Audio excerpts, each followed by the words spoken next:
감사합니다. 하나님께서 우리 선장에 기도하는 백성들을 기억하시고 사랑하셔서 철회하면서 기도하던 그 기도를 들으셔서 나는 미국 가서 오래 살려고 그랬는데 5년이 되어서 영주권이 이제 시민권으로 바꿀 때가 됐는데 이리 보냈었어요. 다 포기하고 와서 여기서 여러분들과 같이 신앙생활하면서 얼마나 보람된 삶을 살았는지 지금도 가슴이 뭉클하고 여러분들의 그 깊은 사랑과 여러분들의 그 기도하는 마음들을 늘 생각하면서 살아갑니다.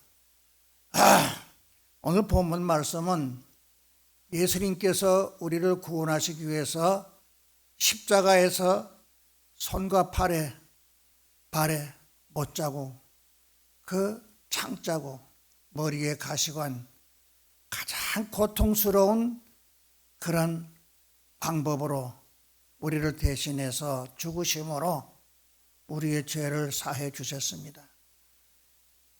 얼마나 고귀한 보혈인지, 우리가 그 예수님의 보혈이 아니면은 절대로 죄사함을 받고 하늘나라에 갈 수가 없는데, 우리는 이런 귀한 보혈의 공로를 힘입어 죄사함 받고 천국 백성이 됐습니다. 얼마나 감사합니까? 제가 전에 한번 얘기했는지 모르죠. 몇 년 전에 카톡이 딱 왔는데 그 카톡 내용이 뭐인가, 성철 스님, 그 해인사 주지 스님이 82년 동안 이제 전력을 다해서 불교를 위해서 모든 불교 성도들의 존경을 받으며 이제 살다가 죽을 때 돼서 그가 한 얘기가 있어요. 나는 어떻게 하나? 나는 어디로 가야 되나? 내 문제, 내 죄 문제를 누가 해결해 주느냐?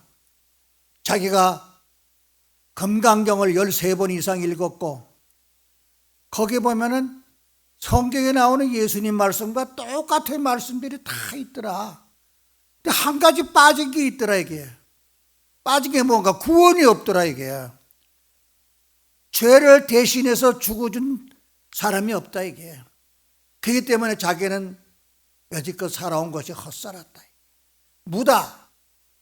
내가 그때 텔레비 볼 때 무다 해서 저 사람이 무슨 무소리를 하나 했더니 허무하다. 이게 우리는 하나님을 영접하고 하나님의 부름받아서 선장문학에 와서 신앙생활하면서 구원받은 천국 백성으로 살아가니까 이게 얼마나 고귀한 겁니까?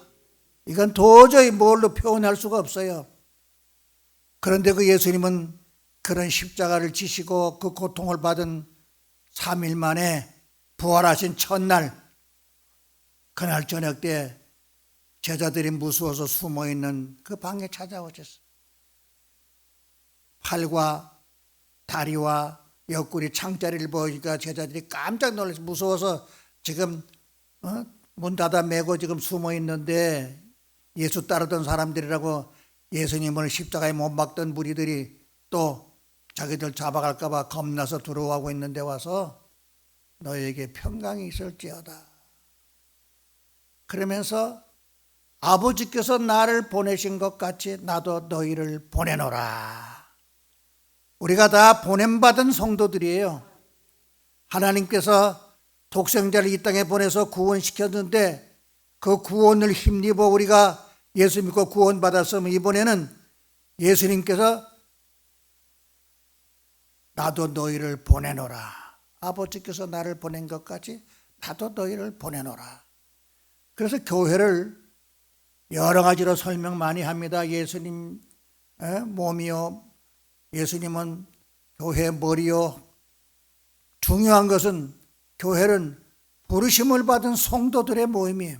하나님께서 불러주신, 내가 똑똑해서 온 게 아니라 하나님께서 여러분들 한 사람 한 사람을 하나님께서 만세전부에 택해가지고 내 자녀로 삼으려고 불러서 오신 거예요.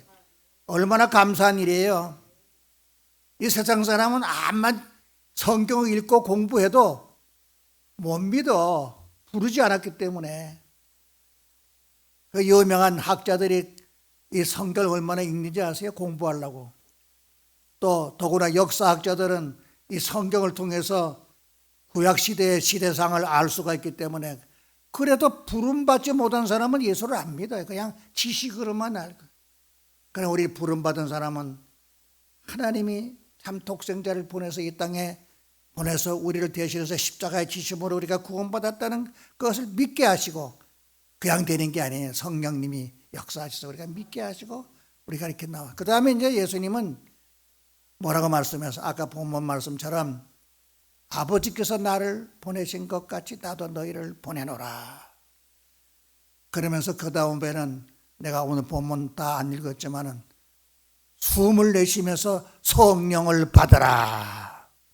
그리고 그 다음에는 너희가 누구의 죄든지 사하면 사해야 될 것이요 누구의 죄든지 사하지 아니하면 그대로 있으리라. 그대로 있으면은 죄가 사함 못 받았으니까 지옥 가는 거예요. 우리가 하나님께로부터 큰 은혜를 받고 예수님의 보냄받은 성도들이야. 선장문화교의 성도들은 부름받았을 뿐 아니라 이제는 예수님의 보냄을 받은 성도들이야. 왜 보냈어요? 전도하라고. 빈자리 없이 꽉 채우고 한 사람이라도 구원하라고 보냄받은 성도들이에요. 보냄받은 성도들이 할 일은 뭡니까? 나가서 복음을 전하는 거예요. 로마서 10장 13절 이하 보게 되면 누구든지 주의 이름을 부르는 자는 구원을 얻으리라. 그런즉 믿지 않은 이를 어찌 부르리요? 듣지도 못한 이를 어찌 믿으리요? 전파하는 자가 없이 어찌 들으리요? 아름답도다 복음을 전하는 자들의 발이야. 보내심을 받지 않았으면 어떻게 전파하랴? 그러므로 믿음은 들음에서 나고 들음은 하나님의 말씀에서 나온다. 이렇게 말씀해요. 우리는 하나님의 말씀을 가지고 복음을 전해야 돼요. 나가서 전도해야 돼요. 우리는 다 전도의 사명을 가지고 있어요. 이 전도는 예수님께서 우리에게 고귀한 기원을 우리한테 허락하시면서 생명줄을 우리에게 다 주었어요. 나가서 물에 빠져 죄악의 물속에 빠져 들어가는 사람에게 이 생명줄을 던져서 붙잡고 나오게 하라고 우리한테 다 주었어요. 이 생명줄을 가지고 우리가 나가서 던져야 돼. 죽어가는 사람한테. 안 던지고 가만히 나만 구원받아서 됐다. 이건 잘못된 거예요. 이건 하나님의 뜻을 어기는 거예요. 주님의 분부를 거슬리는 거예요. 예수님의 그 분부를 받은 제자들이 무서워서 숨어있던 자들이 뛰쳐나와서 담대하게 나가서 복음을 전해서 많은 사람들이 믿게 되고 그 사람들이 또 자기 대해서 복음을 전하다가 죽으면 그 다음에 이 복음을 받은 사람이 또 전하고 또 전하고 또 전하고 지금 2000년이 지난 우리도 복음을 받아 예수 믿지 않습니까? 전하는 사람이 있기 때문에 우리가 복음을 받은 거예요. 여러분들이 전하지 않고 가만히 있으면은 이 복음은 그냥 숨어 있는 생명줄을 받아가지고 그냥 처박아 놓고 쳐다보지도 않아요. 나만 천당 가면 된다. 이것만. 그 주일날 와서 예배 드리는 걸로 만족하고 구원받았지 이제는. 그러면 안 된다 이 말입니다. 예수님이 보내심을 받았으면 심부름을 똑똑히 해야 돼. 예수님이 왜 보냈어요? 복음 전하라고 보냈어요. 그래서 마가복음 16장 15절에 보게 되면 너희는 온 천하에 다니며 만민에게 복음을 전파하라. 예수님의 간곡한 명령이. 사도행전 1장 18절에 보면 오직 성령이 너희에게 임하시면 너희가 권능을 받고 예루살렘과 온 유대와 사마리아와 땅 끝까지로 내 증인이 되리라. 사도행전 1장 8절에 성령을 받아서 복음을 전하라 그랬어요. 성령은 그냥 오는 게 아니에요. 내가 하나님 앞에 기도해. 기도 생활. 하나님과 늘 교통하는 기도 생활. 내가 미국에서 뭘 기도했는가? 3번마다 기도해. 미국 교회들 새벽 기도가 없어. 그 사람들은 주일날 낮에만 예배 드리면 오후 예배도 없고 수요 예배도 없고 구역 예배만 한 번씩 있어요. 근데 한국 교회 하나가 새벽 기도를 하는 교회가 있어요. 거기 갔어요. 가니까 목사님 혼자 새벽 기도하고 여 집사 한 사람이 기도를 하는데 그분은 어떤 분인가? 우체국에 다니는 직원이에요. 근데 우체국에 가서 뭐 하느냐? 밤새도록 편지 분류하는 거예요. 편지들 모두 우체통에서 들어오게 되면 어느 지역 다 분류. 새벽에 일이 끝나고 나오는 거예요. 나오면서 교회로 와서 기도하니까 두 사람이 목사님하고 그 김인수 장 집사님하고 둘이만, 우리가 가서 우리 부부가 기도를 하기 시작해요. 나는 기도 제목이 뭔가, 하나님, 나는 이렇게 하나님의 은혜로 저 북한에서 이렇게 모든 환난을 면하고 와가지고 또 미국까지 와서 이렇게 잘 예배 드리고 잘 지내고 잘 먹고 지냈는데 북한 동포들은 저렇게 굶주리고 거기다 영혼까지 주고 가니 어떡합니까? 거기에 선교하게 해주세요. 하나님, 내가 북한에 지금 당장 가면 죽을 테니 남조선에 가서, 남한에 가서 시골에서 복음 전하다가 통일될 때까지 복음 전하게 해주세요. 그렇게 기도했더니 이렇게 아름다운 성전을 주시고 이리 보내주세요. 우리 하나님을 우리가 기도하면은 다 응답하십니다. 여러분들이 먼저 성령 받도록 기도해야 돼요. 입이 안 떨어지죠? 전도하려면. 성령 받으면 만나는 사람마다 보고, 예수 믿습니까? 예수 믿으세요. 구원 받아야 됩니다. 하늘나라.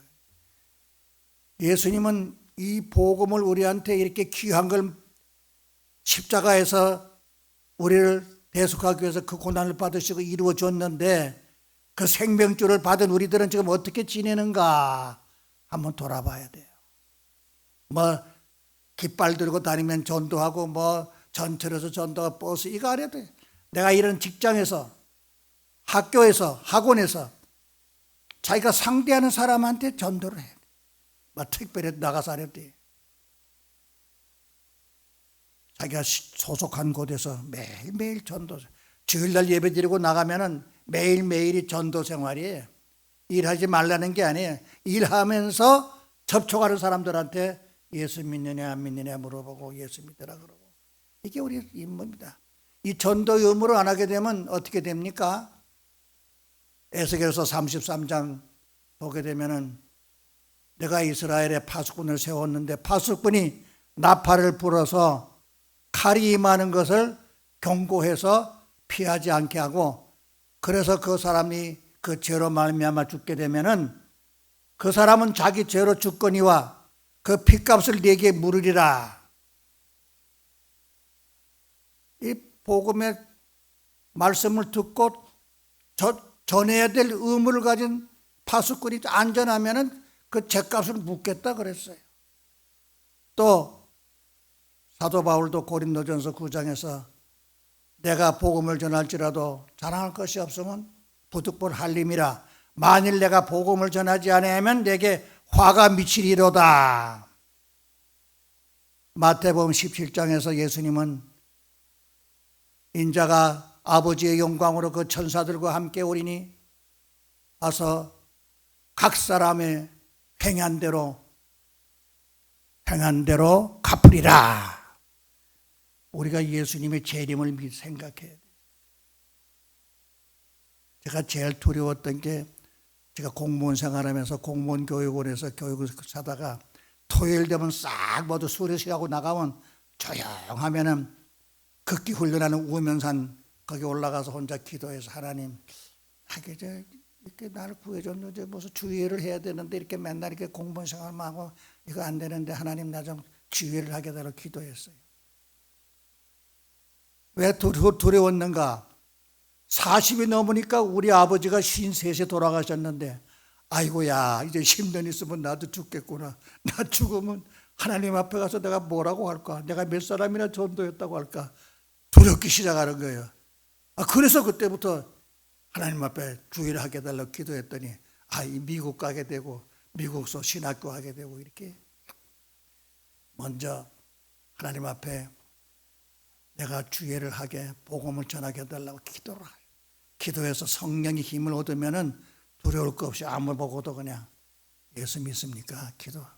저번에 언제 전철 타고 가는데 내 옆에 할머니가 있어. 예수 믿으라 그랬더니 자기는 허경영이를 믿는데 허경무이가 하나님이랴. 아이고야. 허경영이가 대통령도 몇 번씩 떨어지는 사람이 무슨 하나님이냐고 내가 호통을 쳤어요.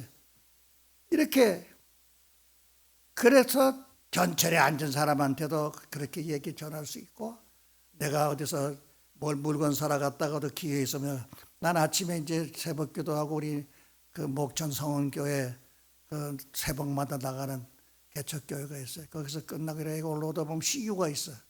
거기 들려서 바나나도 사고 하면서 거기 아가씨한테 물으면, 팔매원이기 때문에 절대 소리님한테 불쾌하게 안 해요. 들어주는 거예요.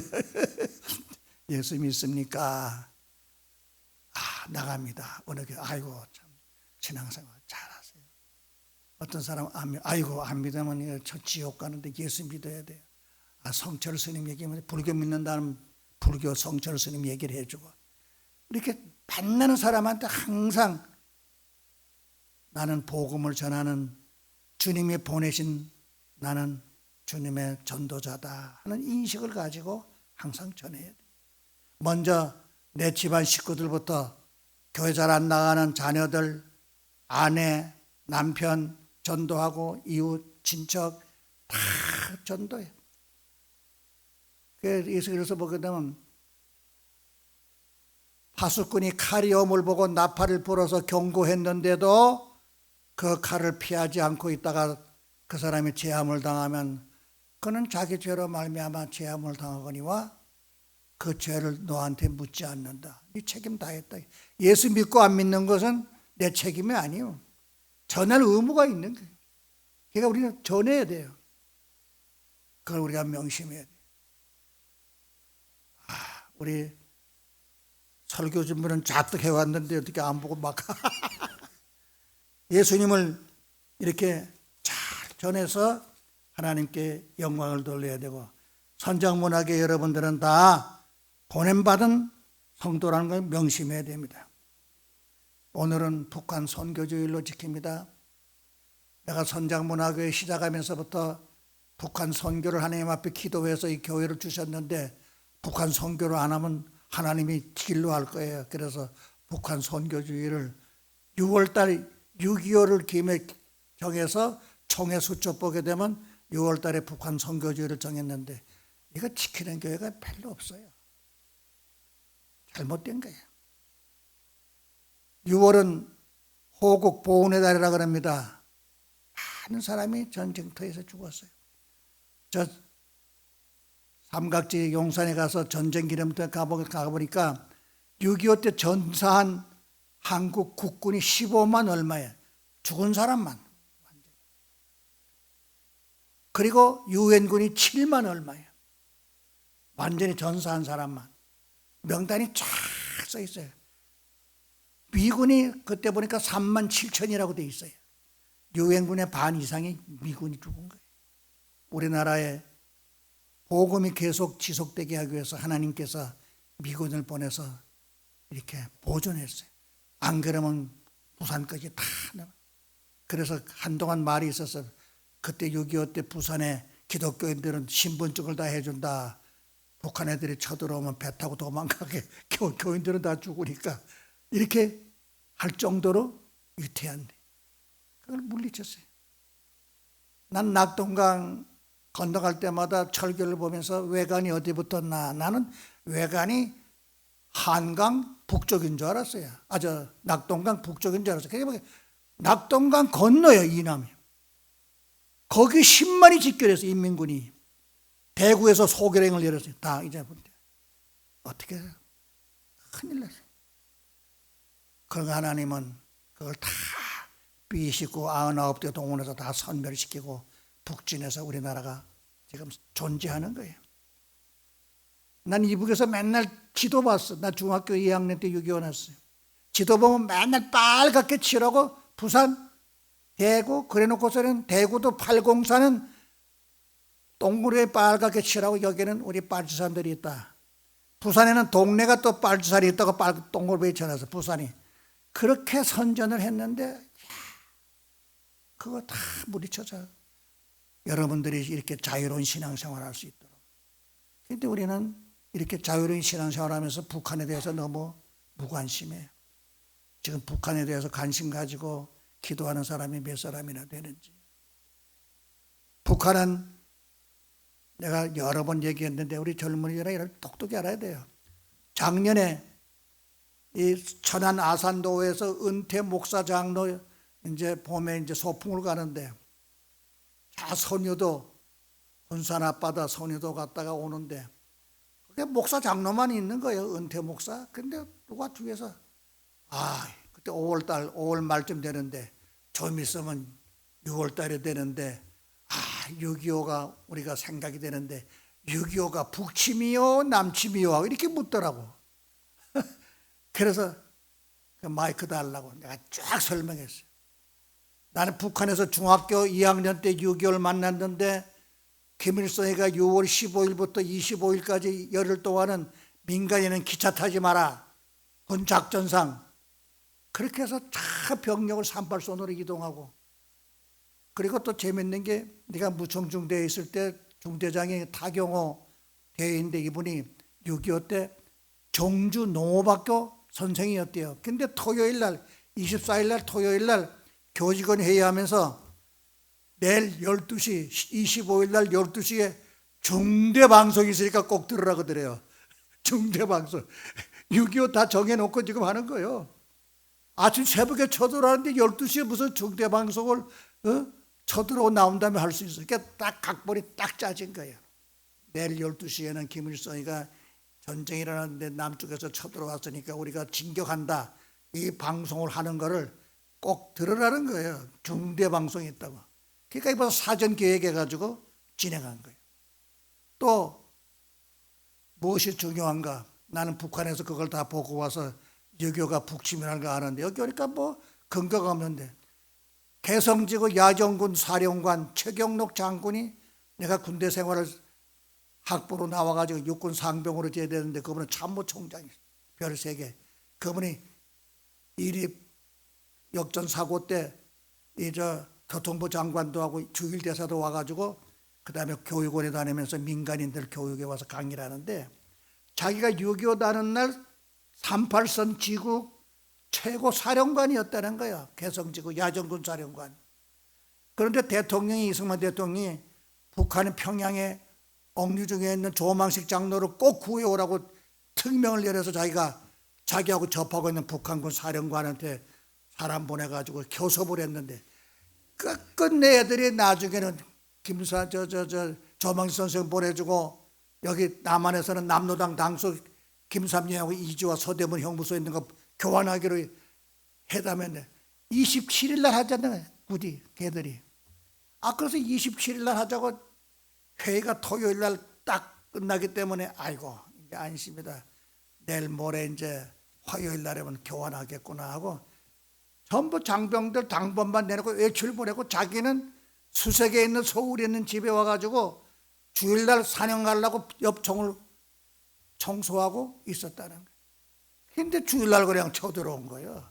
그러니까 이게 사전에 다 계획하고 국군 무방 상태로 만들고 쳐들어.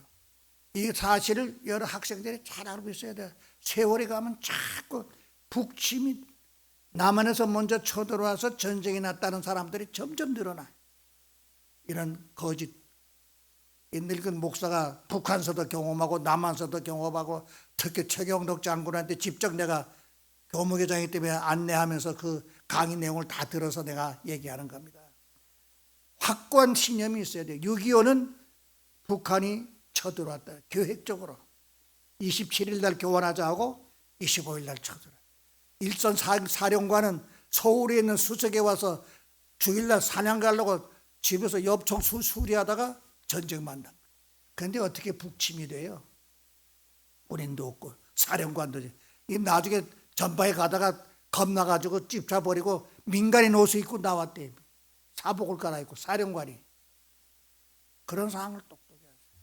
그보다 우리 교회계에서는 제일 가슴 아픈 게 뭔가 6월 25일 날 새벽에 반장이 우리 집 와가지고 오늘 교회 가면 총살이다.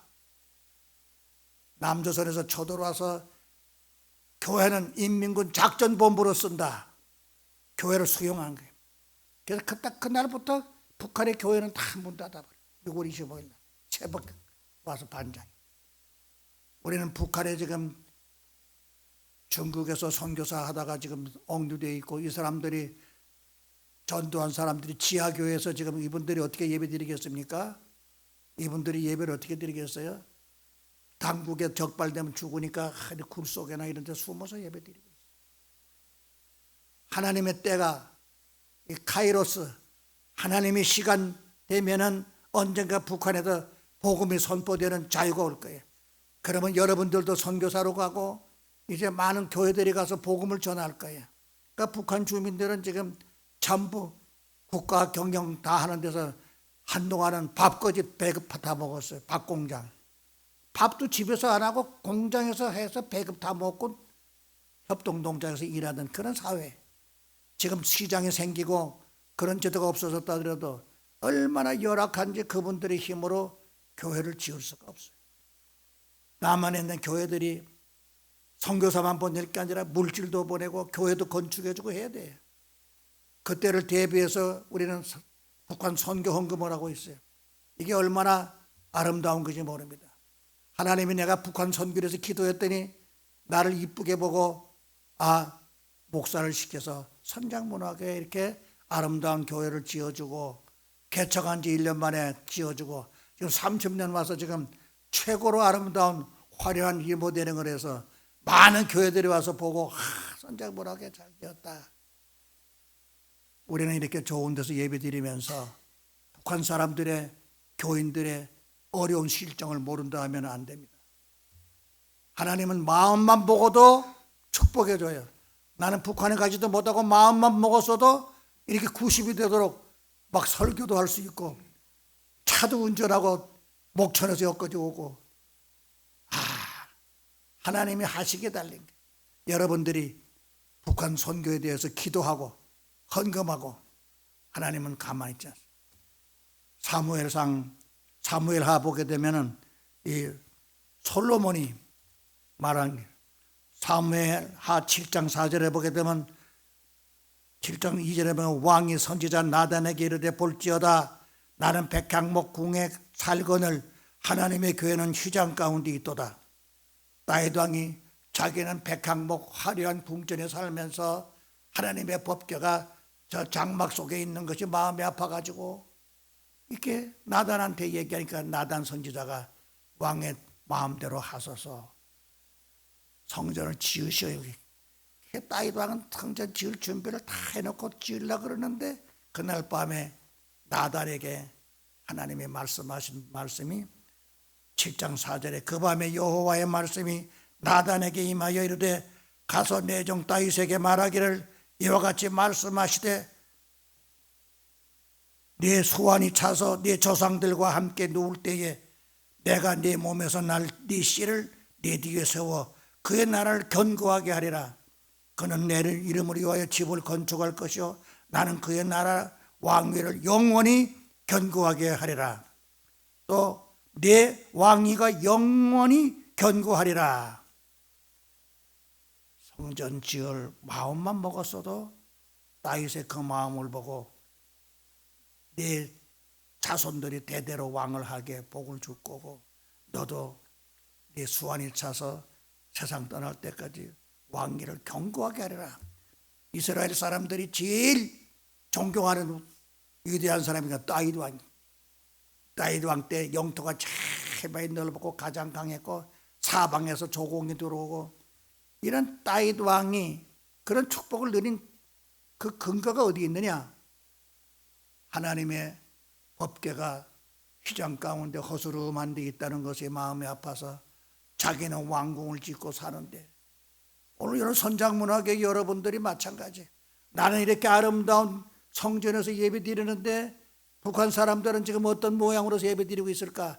저분들에게 복음이 선포되고 자유롭게 우리가 왕래할 때 교회를 하나 지어줘야 되지 않느냐, 이런 마음을 먹고 기도하고 헌금할 때 하나님은 여러분들이 교회를 못 짓고, 내가 북한에 살아온 북한 태생이면서도 북한에 못 가서 저 넓은 교회를 못 짓지만 하나님께서 이렇게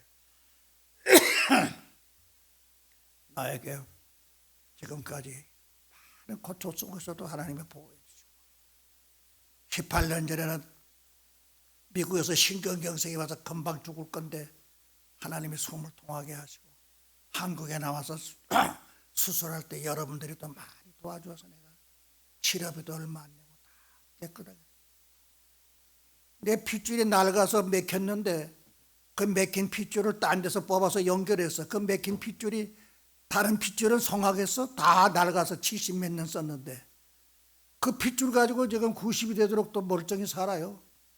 그냥 되는 게 아니야. 하나님의 특별한 은총이. 여러분들 오늘 북한 선교주일 이제 내가 얼마나 와서 선교주의를 설 수 있지 모르겠는데 내가 없어지더라도 선장문화교회는 이런 사명을 가진 교회라는 걸 명심하시기 바랍니다. 그 때문에 나를 우리 아들 찬영이하고 찬주가 아빠 한국에 나가면 우리는 어떻게 대학교 기숙사에 있다가 다 방학이 되면 갈 데도 없는데 그렇지만 하나님이 두려우니까 아버지 가세요. 그래서 나왔어. 아들 그냥 미국에 교회 찬영이 가끔 나보고 아버지는 뭐 우리는 미국에 뭐 교육시키라 보냈다고 우리 버리고 갔지 이렇게 얘기해. 버리고 갔다. 순전히 자기가 돈 한 푼 못 받고 그냥 지원 못 받고 고학하면서 공부했으니까. 그래요. 여기 선장문학에 그때부터 참설자들이 다 있지만은 처음에 교육자 사립비도 못 주고 서울문학에서 50만 원씩 보내줬어. 아 그런데 뭐 아들 뭐 학비 보내줄 수 있어? 말도 안 되지. 그러나 하나님은 여긴 여기대로 미국에 있는 애들대로 고생은 하더라도 초년 고생은 돈 주고도 못 산다고 그렇게 고생하면서 사수성가해서 지금 떳떳이 잘 살고 있어요. 하나님의 도우심이. 여러분들이 북한 선교에 대해서 마음을 가지고 할 때에 하나님은 큰 축복을 해주십니다. 우리가 먼저 전도하기 위해서 북한엔 못 가더라도 만나는 사람한테 매일 전도를 했어요. 우리 산장문화교회가 성장되고 복음이 사방으로 전파되고 북한 선교를 위해서 선교 헌금으로 준비했다가 북한에 마음대로 복음이 선포되는 하나님의 때가 올 때 당당히 북한의 교회를 세울 수 있는 그런 하나님의 큰 복받는 교회가 되고 저와 여러분 되기를 주의 이름으로 축원합니다. 기도합시다.